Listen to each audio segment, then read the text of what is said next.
একটা অপরিষ্কার গোয়ালঘর থেকে একটা পরিষ্কার গোয়ালঘরে পরিণত করলাম। আসসালামু আলাইকুম এভরিওয়ান, কি অবস্থা সবার? আশা করি সবাই ভালো আছেন। আজকের ভিডিওতে আমি দেখাবো কিভাবে একটা অপরিষ্কার গোয়ালঘর থেকে একটা পরিষ্কার গোয়ালঘরে রূপান্তর করলাম। তো সবার কাছে রিকোয়েস্ট করব, ভিডিওটি অবশ্যই লাইক, কমেন্ট এবং শেয়ার করবেন এবং পাশাপাশি আমার চ্যানেলে সবাই সাবস্ক্রাইব করবেন। প্রথমেই আমি আমার গোয়ালঘরে জমে থাকা যে পুরনো খড়গুলো রয়েছে আমি সেগুলো আস্তে আস্তে টেনে টেনে বাইরে বের করার চেষ্টা করলাম।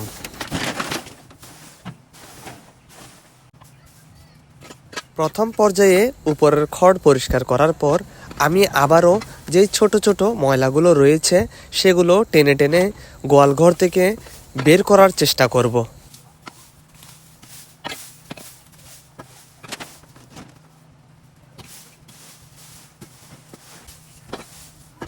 উপরের সব বড় খড়, পরিত্যক্ত খড়গুলো যখন আমি বের করে ফেললাম তখন আস্তে আস্তে আমার গোয়ালঘরটা পরিষ্কার হতে লাগলো।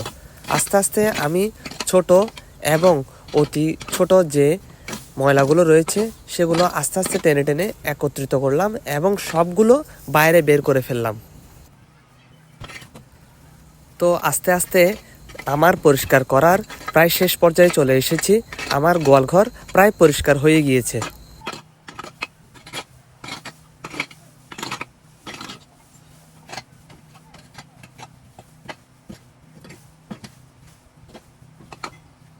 তো আমার গোয়ালঘর পরিষ্কার করার ফাইনাল লুকটা আমি এখন আপনাদেরকে দেখাবো।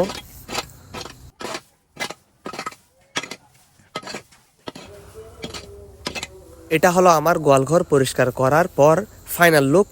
তো ভিডিওটি কার কার ভালো লেগেছে অবশ্যই কমেন্টে জানাবেন। তো সবাই আমার ভিডিওতে লাইক, কমেন্ট এবং শেয়ার করবেন এবং আমার চ্যানেলে সাবস্ক্রাইব করবেন।